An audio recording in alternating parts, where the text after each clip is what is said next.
local culture that the Alpen village now has a festival surrounding this mystical force. And as a visitor, you are invited to participate in the festival. So you are climbing aboard a sled that has been outfitted for a journey through Wonder Mountain, so you can see what this legend is all about. We will see how much that translates into the actual thematics in the queue and station for Alpenfury, but it's nice to see that they've at least made an attempt with theming, because as of right now, rides like Behemoth and Leviathan have like next to no story. Yukon Striker, they at least made an attempt. But this is the fourth roller coaster at Canada's Wonderland to interact with the park's centerpiece, Wonder Mountain, which is already wildly impressive. I know initially there was some speculation that when they were planning out a new roller coaster for this area, that it would cause the removal of one of the pre-existing coasters in the mountain. Clearly that is not the case. You can see how they're just weaving this thing around those other rides. It is not only going to make your experience on Alpenfury, but it is also going to enhance your experience on those other attractions. When you're riding Wonder Mountain's Guardian, cresting over the lift hill, you're going to see riders passing over your heads on Alpenfury. And even for non-riders, this is going to be a huge spectacle just walking the main pathways in the park. You're going to be able to see it right when you walk in. The furthest point of this coaster, the turnaround, is going where their Sky Coaster was. They recently took that out so they can make room for this ride. It's literally to your left-hand side when you walk in, so Leviathan will be the first thing you see. This will probably be the second. But the entrance for this attraction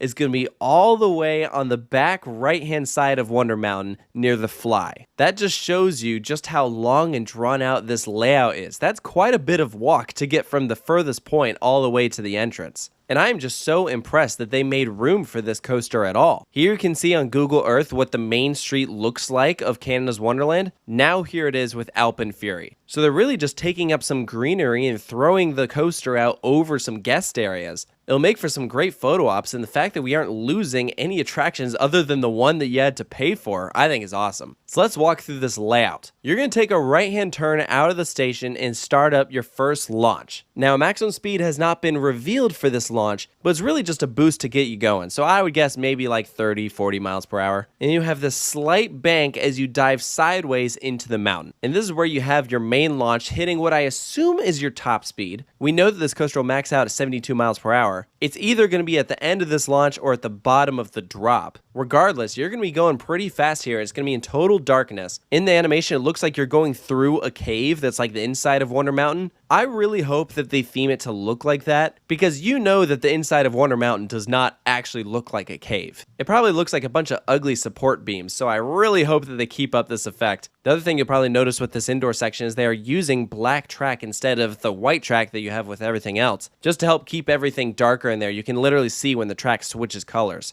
And I love that you're really shooting out of the mountain. You're going to be staring up straight at the sky. It's very reminiscent of what Volcano the Blast Coaster did at King's Dominion. This, more than any other ride, really is the spiritual successor of it. They're even going so far as adding a fire blast when riders emerge out the top. This isn't even a volcano, and they're still like, yeah, we'll throw in fire. The first element after this launch is this inverted top hat thing. There's really not a formal name for it, but it's certainly something we've never really seen before, because it starts off like an inverted top hat, but then you rotate out where you're hanging to the side, and then you flip over into an inversion. So this is actually really two inversions in one element. The idea of this is very similar to the first big moment that you have on Max Force, where you rise up from the launch, rotate upside down, hang to the side, and then flip back over towards the ground. Max Force stands 175 feet tall, so this element is 11 feet shorter. But regardless, that is 2 inversions down, 7 more to go. As you plunge down off of your highest point, you have a technical drop of 154 feet, but it's not really going to feel like a drop. Like, don't expect any crazy airtime or anything, which is fine because you have currently in the park 3 huge B&M coasters that all have a substantial first drop. So you're not really missing out on anything here. This moment goes over top of Vortex. As you're plunging down, you're going to dive underneath the lift hill of Wonder Mountain's Guardian, threading through the supports, passing out over the pathway into a high-speed bank. You're then going to cross under a section of track that you'll pass over on the return trip, fly underneath a roll, and then bank to the right. You'll then narrowly miss another corkscrew and then change directions to the left